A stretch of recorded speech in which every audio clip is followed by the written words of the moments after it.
Morgoth, despite being one of the greatest villains in literature, isn't very well known. Here I explore his powers and abilities in his three most consistent forms: Crippled Morgoth at the end of the first stage, Melkor, his physical avatar, and his true form. That's in reverse order of when they happened, but it's fun to move from weakest to strongest. First, Crippled Morgoth. This version has been chilling in his fortress for centuries, slowly transferring his power to his servants and into the land itself. Since significant chunks of his essence have broken off to form dragons and Balrog armies, a great deal of his original divine strength is no longer accessible to him. However, he's still incredibly dangerous. In the Battle of Sudden Flame, he generated a country-sized lava storm that moved even faster than Balrogs, who flew thousands of miles in minutes to fight Ungoliant. In his duel with Fingolfin, he created lightning with the force of his mace blows and smashed pits in the earth so deep that they filled with lava. He created impenetrable clouds of shadow and ash that cloaked his entire region of the continent, telepathically forced the human warrior Húrin to sit in the same chair for decades, and cursed Húrin's descendants with misery and death. He's not a nice dude. Morgoth's Ring, page 400, describes how he used the same process that Sauron did with the One Ring, but on a much larger scale. For reference, page 337 defines Arda as the solar system.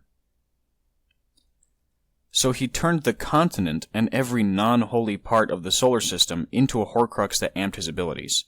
The text goes on to explain that this process actually created dark magic, including necromancy. But what about active destructive power? Well, in the Dagor-Dagorath, Morgoth regenerates from decapitation, breaches a dimensional wall, and destroys the sun and moon, as described in the Silmarillion. And even weakened, he is superior to servants like Karkaroth and Ancalagon, and he tanked wearing multiple Silmarils on his head for centuries. One Silmaril alone contains the combined power of the two trees, Lauderdale and Telperion, which created the sun, moon, and the raw energy to form all the stars in the sky. Varda, Queen of the Stars, hollowed the Silmaril so that anything evil they touched would be subject to that blazing power, and he wore 3 of them on his forehead. That's baseline multi-solar system durability, and likely much higher. Morgoth is also much faster than many give him credit for. He's superior to any of his creations, which means he should be faster than Ancalagon, who fought the divine ship Vingilot for a day and a night. Vingilot could also travel into deep space without stars and return to Middle-earth in less than a day. So there's massively faster than light combat speed for the great enemy on top of everything else.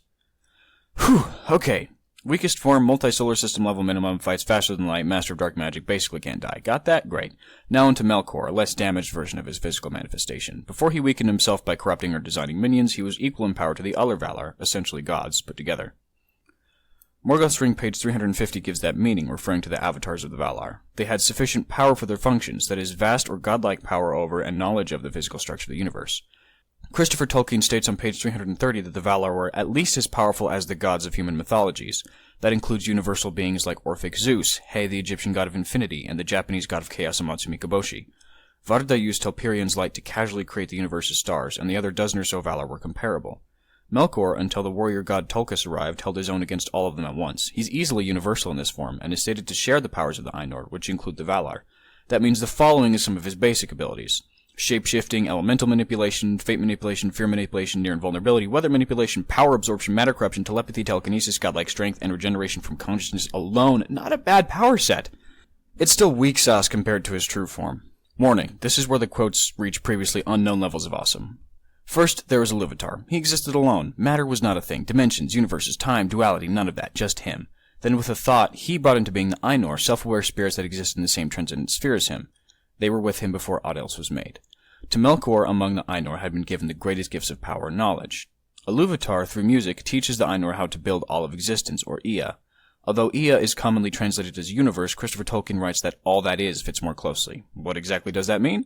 Well, we know from Ylfwin's account in Morgoth's Ring that Tolkien legendarium is meant to be an alternate history of our own reality, which according to brain cosmology consists of 10 to the 500th power 11 dimensional universes.